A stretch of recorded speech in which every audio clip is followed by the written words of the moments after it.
Welcome to the Smarter Science of Slim, the scientifically proven program where you eat more and exercise less to burn fat and boost health. Eat smarter, exercise smarter, live better. I am so ready for that. Hey everyone, Jonathan Bailor back with another bonus Smarter Science of Slim podcast. A delightful guest for you today. He is a board-certified holistic nutritionist, nutritional blogger, teacher, strength and fitness coach. He's based out of Boston. He's all over the internet. Very passionate guy, and a gentleman who's not afraid to take the road less traveled, let's say, all about helping people. So I'm all about helping him spread his message. Kevin Cann, welcome to the show, brother. Hey, thanks. Thanks for having me. Glad to be here. Kevin, to get started, for those who are not familiar with your work, can you tell us a bit about how you went from little Kevin to the strapping gentleman that you are today? Well, basically, I started my fitness career as a personal trainer, and basically I was abiding by the typical my pyramid scheme based off of basal metabolic rate calorie counter, and it wasn't working for my clients. And I developed this, we'll call it a mission statement, if you will, that everybody who comes in front of me is going to see results. And if they're not, there's something I can do to make it better. I know my math was right, and maybe it worked at this point for about 50% of the population that was coming in front of me. And also their energy levels were low. They weren't showing up for their sessions in the gym. They weren't coming more than a couple of days a week, so they just lacked overall motivation to exercise in general. So when I started looking into it, I started seeing that low thyroid, the neurotransmitter deficiencies, so basically our brain chemicals that are responsible for our mood and our energy levels were low. Our thyroid hormone, which is also responsible for our energy levels, was low. And there were people who were just chronically exercising, eating low calorie, but still gaining weight. So that's when I kind of just stumbled upon like adrenaline resistance, so that hormone that actually frees up our fatty acids to be utilized as energy. That most of my clients ended up being adrenaline resistant. And then when I switched everything around and started instituting a different diet approach, people's results, their moods, everything just seemed to change for the better in a much more positive direction. My retention rate in my gym increased, and my clients saw much, much better results. Kevin, I can certainly empathize with your story. I had almost an identical one. I started out as a personal trainer, was versed in the standard mythology of eat less, exercise more, was not at all working for my clients. What was going on in your brain when you were doing what you were taught, and what seems correct, that if you eat fewer calories and you exercise a lot, that you just have to get results? But you and I have both seen, and millions of people have seen, it doesn't work that way. So how did you wrap your head around that? It actually took me a while, because at first I was like, I know my math is right. This is what I've been told. Like, I should just believe it. But the science part of my brain was pretty much like, well, why should this work? And when I started looking up like the research and stuff about like various hormones that control our energy homeostasis, it doesn't typically turn out to be that we're just such a really simple algebra problem. There's a lot of different chemicals that come into play, and there's a lot of different factors that can influence how we hold on to fat, how we release it as energy. We've never even evolved to be dealing with the chronic stresses that we're under on a typical daily basis, like sitting in traffic, deprived sleep window, vitamin D deficiency, you name it, money problems, boss.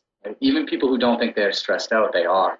And I think that's a major, major part of all of this. And actually, what I ended up doing with a lot of my clients was we actually exercised less, ate differently, and saw much, much better results. Kevin, can I don't want to take any liberties here, but I would imagine that with some of your clients, especially with your female clients who were doing especially low calorie approaches, did you ever have a case where you were exercising less and also eating more? Oh yeah, it's typically more so for females than it is for males. Although I think typically the 20 to 30-year-old male population, this is starting to become a piece as well. But the constant low-calorie diet. So every single time that we have a low-calorie diet, it takes, within 6 hours, our thyroid can actually downregulate itself according to some studies, by upwards of 66%. So that's basically our body going into a major energy conservation. So if we're doing something like that, I mean, that's after 6 hours. So if we're chronically doing it for a month and then coming off of it for a month and doing it again for a month, like it just throws all of our energy homeostasis hormones for a loop. And we just run into problems where without some type of supplementation and intervention, it's just not going to be correct. Kevin, I love that you keep saying energy homeostasis, because that really hits home with me and with this audience. And it seems such a profound distinction to understand that at just the most simple level, we've been taught that if you eat less and exercise more, the body is a passive vessel, and it's just like, it's fixed. It doesn't change. So if you change how much you're eating or how much you're exercising, you create caloric deficits and blah, blah, blah, blah, blah. But what you've seen, what I've seen, and what the research shows is that assumption that your body just sits there is not even controversially false. Like that, it's patently false. That if you just eat less, you burn more, because in reality, you eat less and you just slow down, right? Yeah, exactly. I mean, we would not have survived millions of years as a species if we couldn't go a few hours without eating. And a lot of people come in front of me. So basically what I try to promote is we start with 3 meals a day. That way we can actually space out those meals about 5 hours apart. And then our hormones that are responsible, the leptin, the insulin, the adrenaline, all get equal time in the bloodstream. So one doesn't become more prevalent than the other, leading to resistance. And hopefully it can reverse everything that's going on. But a lot of people who come in front of me when I try to do that, like they literally can't go 3 or 4 hours without eating without getting really angry or really bad hunger pains. And like, we never would have survived as a species if this was normal behavior. It's almost analogous to, we obviously don't do this as people, but there are other mammals who, for example, will sleep, aka hibernate, for months. And if mammals and species did not have the ability to slow down their metabolism, well, bears sure wouldn't be able to hibernate very long now, would they? Right, exactly. And So no studying, like what literally got me like going on this whole thing was the 3,500 calories equals a pound of fat. I literally could not find one human study that actually showed that if somebody ingested 3,500 calories, it would turn into 1 pound of fat. There are no human studies that even show. So this is just a guess of math in the first place. Yeah, it is pretty amazing that this is still considered controversial, as you said. In my reviewing of the research as well, I every single metabolic ward study I've seen, so where it's tightly controlled for calories in, calories out, and they monitor this stuff, no person, no participant in any study ever has shown the traditional calorie math to be true. They've everyone, like 100%, proven it false. Meaning they don't, like if they eat 35,000 extra calories, nobody gains 10 pounds. Nobody does.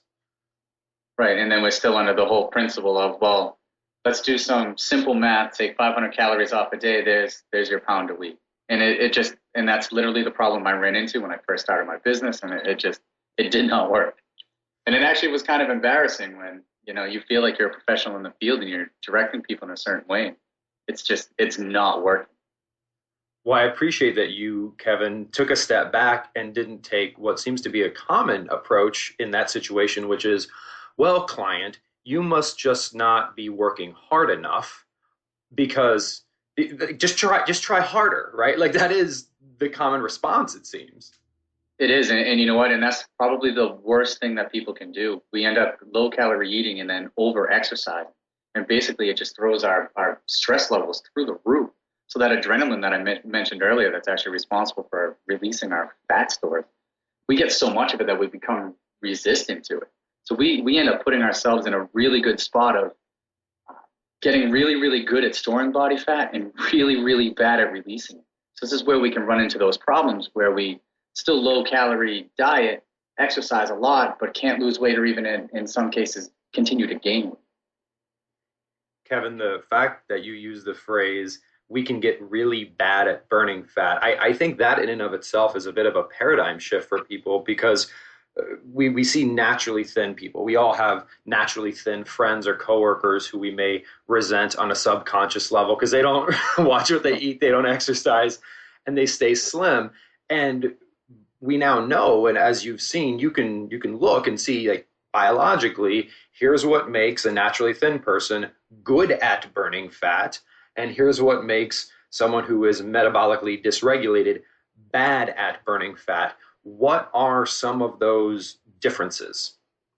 So a lot of those differences, I mean, there's genetic components to it. There's also lifestyle pieces to it.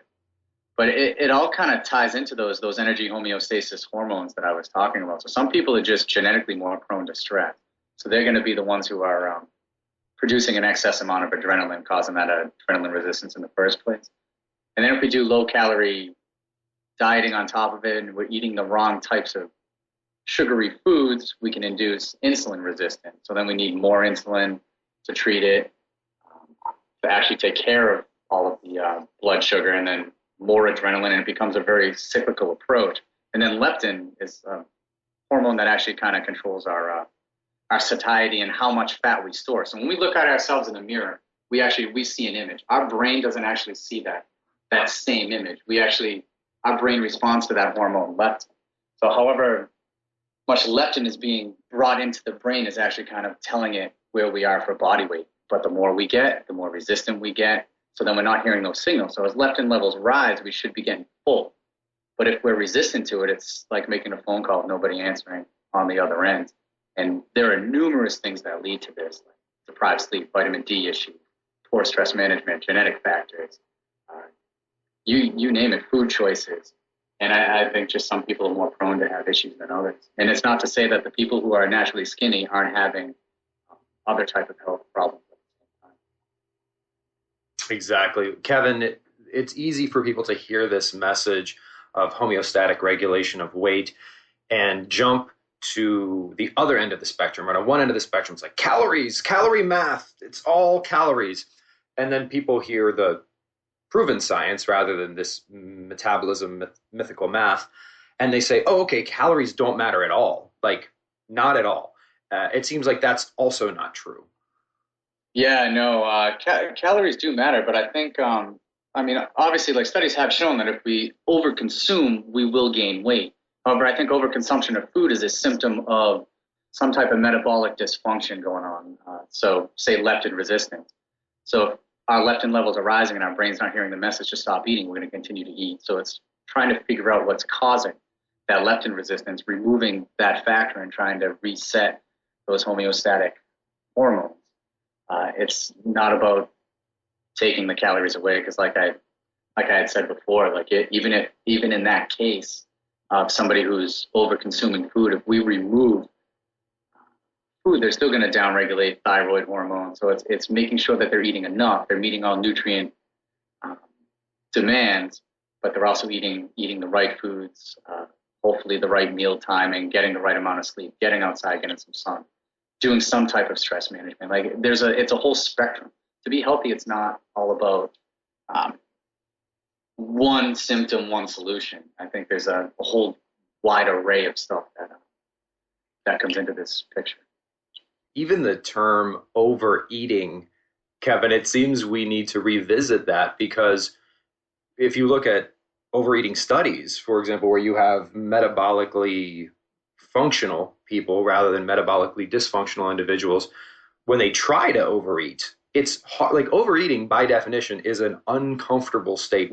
I think we've conflated two definitions of the word overeating. There's eating in a way that causes your body to store fat. And if you're eating and you just keep eating and you're hungry, you're not technically overeating. Like, your body is telling you to eat, and your body is doing what it thinks it needs to do.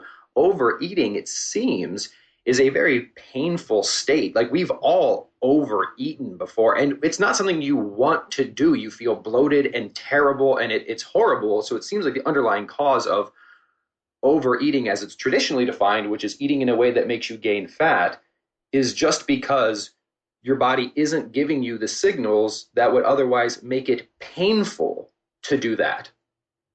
Yeah, absolutely. That's exactly what's going on. And not to mention, like, a lot of the processed foods and how they actually elicit a response from the reward center in our brain. So it pretty much acts like a drug to us at the same time. So with it down regulating our satiety hormones, it's also upregulating our reward response greater than, typical food does elicit a response from our reward system, but these processed foods, between the sugars, the salts, and the fats, actually are creating an increased reward response. So we're getting kind of that whole piece at both ends. We end up becoming addicted to these foods. Kevin, just to give a concrete example for folks, the distinction you're making here, which is one that I think will resonate with all of us because we've all experienced, many of us, let's say, like steak. Like steak is a delicious food for many people. However, you don't, like, if you just said, I'm not going to eat steak for 2 weeks, I'm going to eat chicken and salmon and other things, you wouldn't not be able to sleep, your mood wouldn't suffer, you wouldn't have the shakes, you wouldn't have headaches from not eating steak. However, if you decide to give up soda, you will experience something very different than if you try to give up steak. Does that hit on this reward issue? Oh yeah, and the soda, I swear to God, is one of those things that is just so hard to break people from. So one of the things, there's a neurologist, Dr. Kenneth Bloom, he developed what's called the reward deficiency syndrome. So basically it states with addiction that we'll become addicted to anything that balances out our biochemistry. So those neurotransmitters, those chemical messengers of our brain. In all these processed foods, they elicit a reward response from these chemical messengers. And if we get onto one of them that actually balances out our biochemistry, we're going to get hooked to it. So one of the ingredients in diet soda, the phenylalanine, it's a precursor for some of those neurotransmitters, especially epinephrine and norepinephrine. So if we're deficient in those, we start drinking diet soda, it balances out our biochemistry. It's going to act the same way a drug would. We're going to actually be addicted to it. I've had plenty of clients sit in front of me who drink, 2 20-ounce bottles of Diet Coke or 2-liter bottle of Diet Coke per day. And Kevin, it's not, again, some of these things, it kind of blows my mind that people think it's shocking to say that these things are addictive. If someone, we know we can be addicted to nicotine, and we see individuals who, and everyone knows, you pick up a pack of cigarettes, you smoke it, you're going to die sooner. You're probably going to have terrible lung cancer, and it's just terrible. And people are just like, oh, it's, yep, I'm going to smoke my cigarettes. But the same exact thing, I don't know if there's anyone out there who thinks that drinking 2 liters of Dr. Pepper per day isn't going to hurt them in some way, but they still continue to do it. That is the textbook definition of addiction, is it not? Oh yeah, it definitely is. And there was a study. It was done on rats, so take it at face value. But they pretty much had given them 2 food options. So they had their typical rat chow, and then they had rat chow that kind of mimics what we would get at a fast food restaurant. And these rats would literally go through extreme temperatures and electric shock therapy to get that chow that simulated our fast food over their normal rat chow, that they wouldn't have experienced any negative feelings going towards eating it. So granted, it's rats. Rats are different than humans, but it shows the addictive properties of some of these foods. And it does show that it's addictive properties of some of these foods. Nicola Veda over at, I think she was over at Florida or Princeton or something like that. She talks about how it is specific to things like soda. Like you said, it's not that people can't give up food. If you told someone you can never eat spinach again for the rest of your life, they wouldn't be like, oh God, I have to eat spinach. So it's not just food. It's these processed, sugary, trans fatty, chemically things, right? Oh yeah, and if you think of it too, if we take a bowl of sugar and you take a spoonful of just regular table sugar, we're probably not going to overeat just that regular table sugar. But the second you drop it in some water, make some Kool-Aid or you make some Diet Coke, like it becomes very easy to consume massive amounts of that same sugar.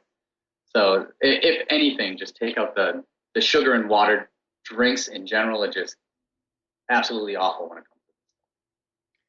Kevin, so much knowledge and insight. I so appreciate you sharing it with us. What's next for you? I know you've got your genetic potential nutrition effort. Are you moving forward with that? What's going on? Yeah, so still got that, still moving forward with that.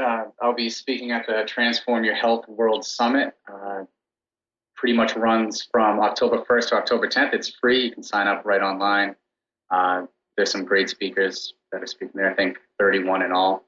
So there'll be some good information shared there. And just going to keep pushing forward with the research, writing articles, and hopefully in the long term we can make a difference. Kevin, where can folks read your research and learn more about you online? I can visit my website, geneticpotentialnutrition.com. I also write for the Paleo Solution blog as well as Breaking Muscle, which they can be found at robwolf.com and then Breaking Muscle. Beautiful, beautiful. Well, again, folks, that was Genetic Potential Nutrition.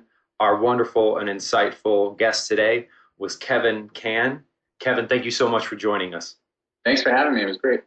Listeners, I hope you enjoyed this wonderful conversation as much as I did. And please remember, this week and every week after, eat smarter, exercise smarter, and live better. Chat with you soon. Wait, don't stop listening yet.